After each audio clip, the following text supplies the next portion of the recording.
Welcome back, I'm Fox at FOXY_Games_UK. Go ahead, subscribe to the channel and follow me via Twitter for your source of aggregate news, rumour and video game discussion with an emphasis on PlayStation, but spanning a variety of platforms. Now if you're new to the channel, do let us know how you found us and please remember to thumbs up the video if you like.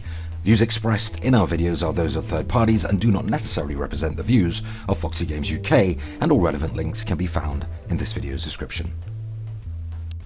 Alright, no time to spare here. Let's get into our first news story in an opinion-based article published by culturedvultures.com. Now, the original article only had 8 features requested, so I've added another 2 for good measure, and also keep in mind this is less about the power of the system and more about the feature set. So here it is. PS5, 10 things we want from Sony's next console, Day 1.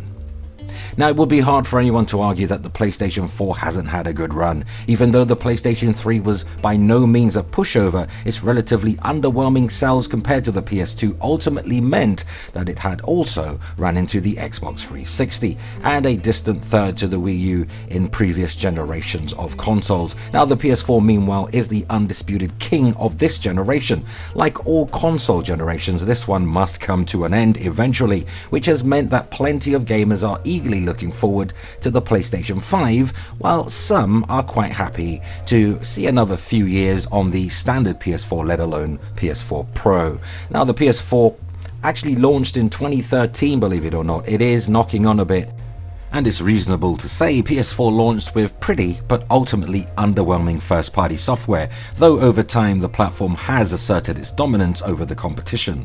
Now, no doubt helped by the fiascos surrounding the Xbox One and the muddled marketing of the Wii U, the PS4 sold 10 million units within its first year. Now, as of last December, 73.6 million PS4 consoles have been sold to date. By comparison, the Xbox One has shifted around 36.78 million units and the Wii U, well, 13.97 million, before it was graciously put to pasture by Nintendo with the Nintendo Switch, which has already outsold it by a clear million, and it's only been out for 1 year. Now, solid figures, but still some way off the success of PS2, which managed an astonishing 157.68 million units sold. That is phenomenal sales, and it's due to catch up to the PS3 sometime this year, but this rise of mobile gaming and PC gaming, now easier to get into than ever before, the console market appears to be shrinking. For the next PlayStation iteration, you'd have to say that Sony are going to have to go all out and deliver something either truly innovative or extremely powerful, whilst also remaining affordable, a hard middle ground to find. Now, Sony's next console hasn't yet been confirmed officially, but we all know it's coming, but it's about as inevitable as the sun setting. You would have to think that they would stick with the numbered PlayStation branding too and not drift towards an unusual name that would just end up confusing people. See Xbox One and Battlefield 1 as clear examples. Now, the PS4 still has an impressive slate of exclusives to come and a couple more years left in the tank, but it's time to start looking forward to the PS5. Until it's officially revealed by Sony no less, here is our wish list for the PlayStation 5. Now, some of these are a little out there, a bit of left field if you like, but you never know unless you try, right? And that aside, I'm really going to avoid wishing for more power because that's blatantly obvious. Now, let's start off with the most contentious thing first: hardware scalability. Now, the main attraction of a console really is its ease of use. You just plug it in and theoretically, minus a few updates here and there, you just start playing. And with the rise of PC gaming, however, this doesn't quite ring as true.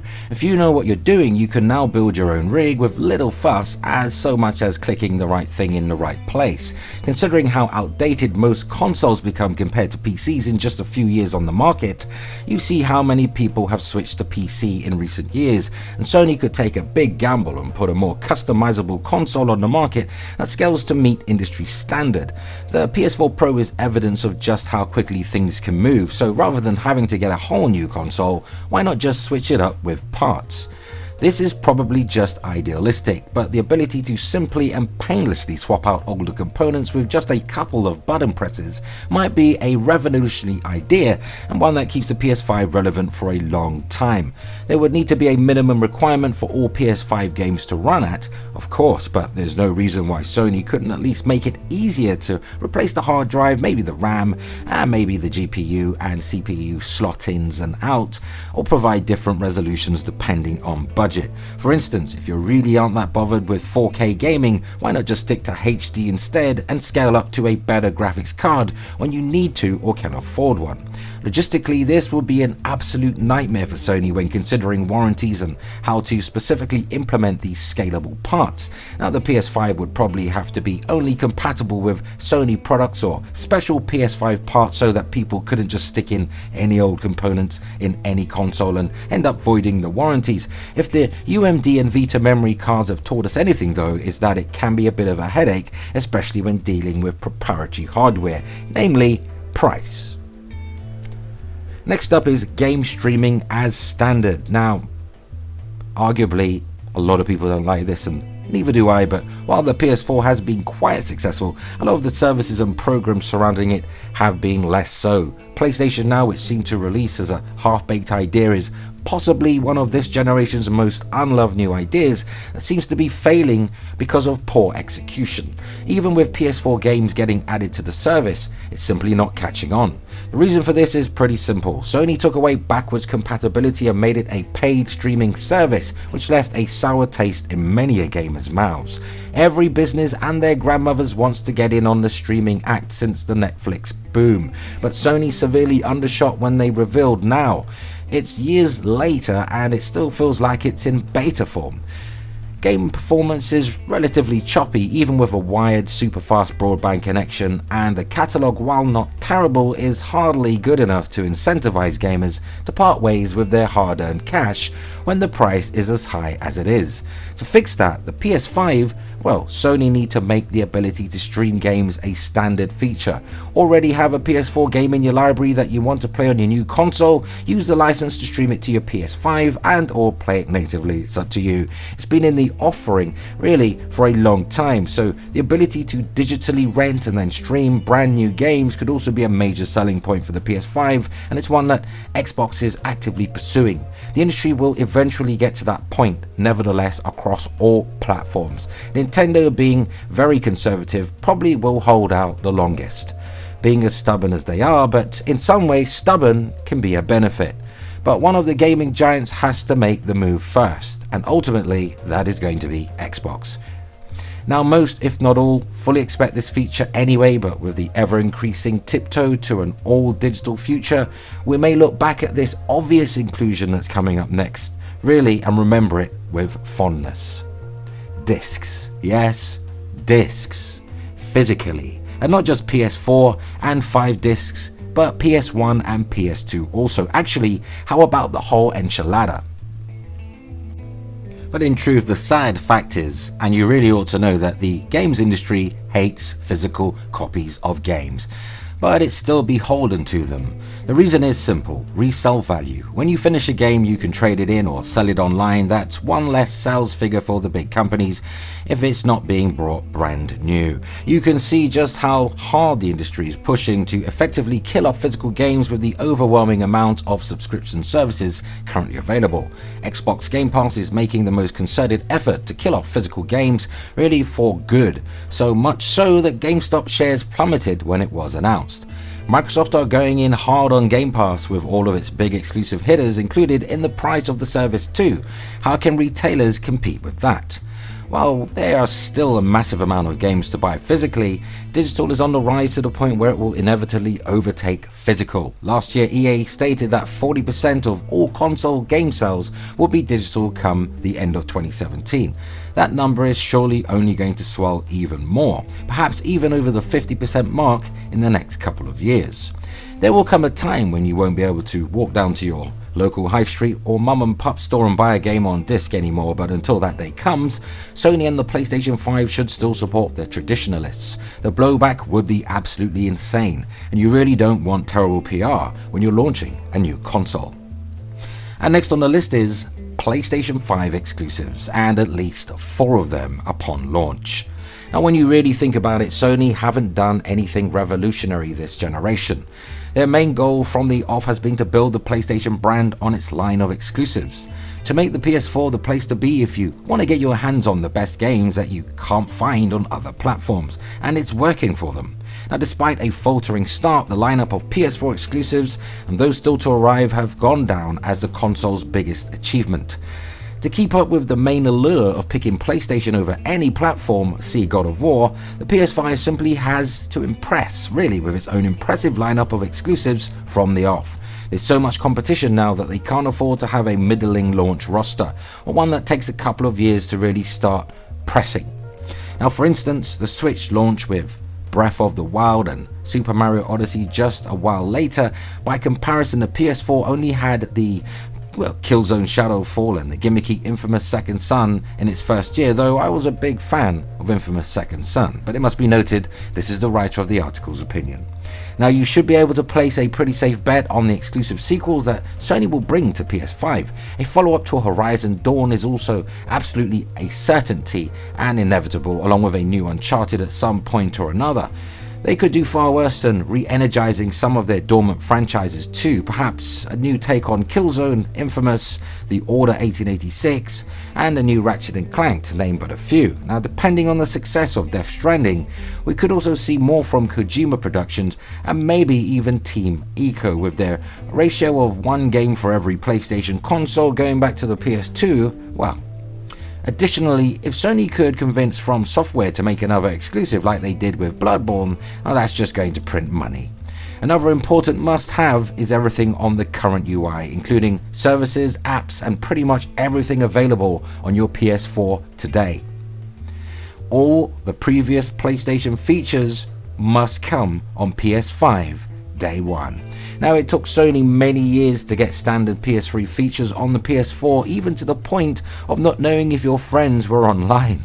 And on PS3 we knew instantly by way of an on-screen notification when a friend signed into the network, but not PS4 until fairly late into the console's life cycle, which is kind of crazy considering that it was a basic fundamental of a much less refined system. Now, rather than releasing the framework of a very basic UI and scant amount of customization to go with it, Sony need to ensure that the PS5 is up to the snuff from the get-go.